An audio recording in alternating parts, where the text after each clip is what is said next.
Hi. നിങ്ങൾക്ക് സ്ഥിരമായിട്ട് നടുവേദനയോ കാലുവേദനയൊക്കെ അനുഭവപ്പെടുന്നവരാണോ? ഞാൻ പ്രിയ, സൈക്കോളജിക്കൽ കൗൺസിലർ കം സൈക്കോ തെറാപ്പിസ്റ്റാണ്. സ്ഥിരമായിട്ട് നടുവേദന അനുഭവപ്പെടുന്ന വ്യക്തികളിൽ ബ്രെയിൻ എപ്പോഴും ഒരു ഡേഞ്ചറിനെ തിരയുന്ന അവസ്ഥയിലാണ് എന്നാണ് പറയാറ്. എന്ന് പറഞ്ഞു കഴിഞ്ഞാൽ നെർവ് സിസ്റ്റം ഒരു കാമായിട്ടിരിക്കാനായിട്ട് പറ്റാത്ത അവസ്ഥയുള്ളവരിലാണ് സൈക്കോളജിക്കൽ പ്രോബ്ലംസ് കൊണ്ടുണ്ടാകുന്ന ലോവർ ബാക്ക് പെയിൻ അല്ലെങ്കിൽ കാലുവേദനയൊക്കെ കാണാറ്. അത് നമുക്കെപ്പോഴും ഇങ്ങനെ മണിയെക്കുറിച്ച്, നമ്മുടെ ഭാവിയെക്കുറിച്ച്, അല്ലെങ്കിൽ ലൈഫിൽ സെറ്റിലാകാത്ത അവസ്ഥ, അല്ലെങ്കിൽ സാമ്പത്തികമായിട്ട് നേട്ടമുണ്ടാക്കാൻ പറ്റാത്ത അവസ്ഥ എന്നുള്ള ആ ഒരു ഫിയർ എലമെൻ്റ് ഉള്ള വ്യക്തികളിൽ ഇത്തരത്തിലുള്ള നടുവേദന കണ്ടുവരാറുണ്ട്. അതിന് നമുക്ക് ചെയ്യാവുന്ന കാര്യം എന്ന് പറഞ്ഞാൽ ഡെയിലി റുട്ടീൻ ഒരു കറക്റ്റ് സമയങ്ങളിൽ പാലിക്കുക എന്നുള്ളതാണ്. സ്ഥിരമായിട്ട് ഒരേ സമയത്ത് ഉറങ്ങുക, സ്ഥിരമായിട്ട് ഒരേ സമയത്ത് എഴുന്നേൽക്കുക, ഒരേ സമയത്ത് തന്നെ ഭക്ഷണം കഴിക്കുക. ഇത്തരം കാര്യങ്ങളൊക്കെ നമ്മളെ ഇതിൽ നിന്ന് മോചിപ്പിക്കാനായിട്ട് ഹെൽപ്പാകും.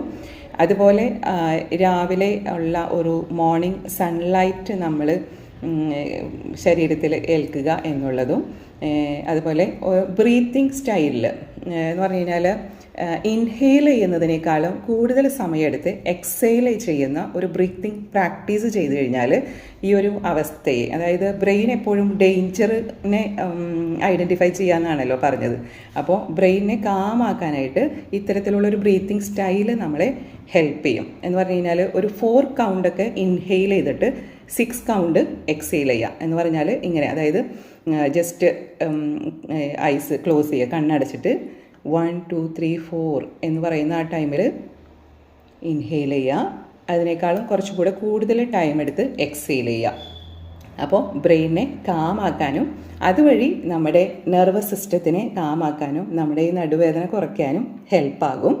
അതിൻ്റെ കൂടെ ചേർക്കാവുന്ന കാര്യങ്ങളാണ് ചൂടുള്ള ഭക്ഷണം കഴിക്കുക എന്നുള്ളത്. നേരത്തെ ഞാൻ സൺലൈറ്റിൻ്റെ കാര്യം പറഞ്ഞല്ലോ. അപ്പോൾ നമ്മുടെ ബോഡിയിൽ ചെറിയ ഒരു സൺലൈറ്റ്, മോർണിംഗ് സൺലൈറ്റ് കൊണ്ട് ശരീരം ഒന്ന് വാമപ്പ് ആക്കുക, ചൂടുള്ള ഭക്ഷണം കഴിക്കുക, പിന്നെ ബ്രീത്തിങ്, ഇത്തരം കാര്യങ്ങൾ ചെയ്തിട്ട് നമ്മുടെ മനസ്സിൽ ഞാൻ സേഫാണ്, ഐ ഫീൽ സേഫ് എന്നുള്ളത് മനസ്സിലെപ്പോഴും പറഞ്ഞാൽ ഈ ഒരു സൈക്കോളജിക്കൽ പ്രോബ്ലത്തിന് സൊല്യൂഷൻ ആവും. Thank you.